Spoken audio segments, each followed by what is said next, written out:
নমস্কার, আমি সুমন। আজকের এই ভিডিওটির মধ্যে দিয়ে আমরা আন্তর্জাতিক সম্পর্কের আলোচনার সেকেন্ড গ্রেড ডিবেট নিয়ে আলোচনা করব।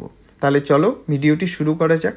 আন্তর্জাতিক সম্পর্কের আলোচনার এই second grade debate traditionalism versus বিহেভিয়ারালিজম নামেও পরিচিত। 1960-এর দশকের পরবর্তী সময় একটা বিতর্ক উঠে আসে যে আন্তর্জাতিক সম্পর্কের আলোচনা কোন পদ্ধতি অনুযায়ী চলবে। এই নিয়ে বিভিন্ন তাত্ত্বিকদের মধ্যে বিভিন্ন মতপার্থক্য দেখা দেয়। আন্তর্জাতিক সম্পর্কের আলোচনার যারা সাবেকি তত্ত্ব বা যারা সাবেকি তাত্ত্বিক, যারা ট্র্যাডিশনালিজমে বিশ্বাসী, তারা বলেন যে দর্শন, ইতিহাস বা আইনের দৃষ্টিভঙ্গি অনুযায়ী চলবে। আবার অপরদিকে যারা বিহেভিয়ারালিজমে বিশ্বাসী, তারা বলেন যে আন্তর্জাতিক সম্পর্কের আলোচনা তথ্য, পরিমাপ, গাণিতিক পদ্ধতি অনুযায়ী চলবে। তো এই কোন পদ্ধতি নিয়ে আন্তর্জাতিক সম্পর্কের আলোচনা এগিয়ে যাবে, এই নিয়ে কিন্তু মূল বিতর্কটি শুরু হয়। এবার আমরা জেনে নেব যে ট্র্যাডিশনালিজমের পক্ষে হেডলি বুল কি বলেছিলেন। 1966 সালে হেডলি বুল ওয়ার্ল্ড পলিটিক্স নামে একটি পত্রিকায় একটা প্রবন্ধ প্রকাশ করে, যার নাম international theory the case for a classical approach. এই রচনাটি প্রকাশের পর থেকেই আন্তর্জাতিক সম্পর্কের চর্চা কোন পথে পরিচালিত হবে এই নিয়ে বিতর্ক শুরু হয়। হেডলি বুল তার এই লেখায় ট্র্যাডিশনালিজমের পক্ষে কতগুলো যুক্তি দিয়েছিলেন। তিনি বলেন যে আন্তর্জাতিক সম্পর্কের বিষয়বস্তুগুলোই এমন, এগুলোকে আধুনিক বৈজ্ঞানিক যন্ত্রপাতির সাহায্যে পরীক্ষা করা যায় না। আন্তর্জাতিক সম্পর্কের বেশিরভাগ জিনিসই নৈতিকতার উপর ভিত্তি করে দাঁড়িয়ে রয়েছে। সেখানে যদি বৈজ্ঞানিক পদ্ধতির অবলম্বন করা হয় তাহলে সেখানে কোনো অনুভূতির জায়গা থাকবে না। তিনি দ্বিতীয় যে কথাটি বলেন যে বৈজ্ঞানিক দৃষ্টিভঙ্গির প্রবক্তারা আন্তর্জাতিক সম্পর্কের ক্ষেত্রে কতগুলো ইউনিভার্সাল থিওরি প্রতিষ্ঠা করতে চায়, কিন্তু বাস্তবে আন্তর্জাতিক সম্পর্কের আলোচনায় বিভিন্ন উপাদান রয়েছে এবং সেগুলো অত্যন্ত পরিবর্তনশীল বিষয়।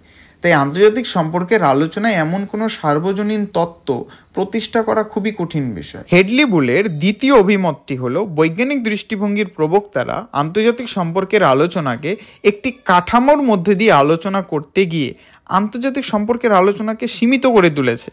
প্রত্যেকটি কাঠামোরই যেহেতু একটা সীমাবদ্ধতা থাকে, ফলে বহু গুরুত্বপূর্ণ বিষয় কিন্তু সেই আলোচনার থেকে বাদ পড়ে যায়।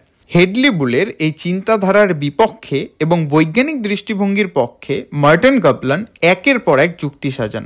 তিনিও একটা প্রবন্ধ লেখেন যার নাম the new great debate, traditionalism versus science in international relation.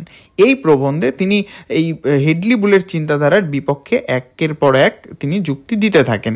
যেমন তিনি মার্টিন কাপলান বৈজ্ঞানিক দৃষ্টিভঙ্গির পক্ষে প্রথম যে যুক্তিটি তিনি দেন যে আন্তর্জাতিক সম্পর্ককে ভালোভাবে জানতে ও বুঝতে হলে আন্তর্জাতিক ক্ষেত্রে যে সকল ঘটনাগুলো ঘটে সেই সকল ঘটনার পেছনে কারণ কি হতে পারে সেটি প্রথমে আবিষ্কার করতে হবে।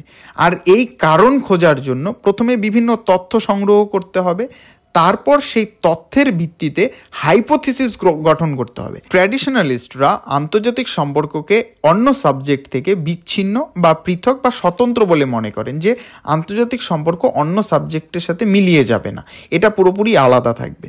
কিন্তু বৈজ্ঞানিক দৃষ্টিভঙ্গির প্রবক্তারা মনে করেন যে আন্তর্জাতিক সম্পর্কের যাতে যথার্থভাবে এর বিকাশ ঘটে এবং এটা যাতে আরও উন্নত মানের সাবজেক্ট হতে পারে, তাই আন্তর্জাতিক সম্পর্কের আলোচনা একটা ইন্টারডিসিপ্লিনারি সাবজেক্ট হওয়া উচিত, যেখানে বিভিন্ন সাবজেক্টের একটা সংযোগ থাকবে।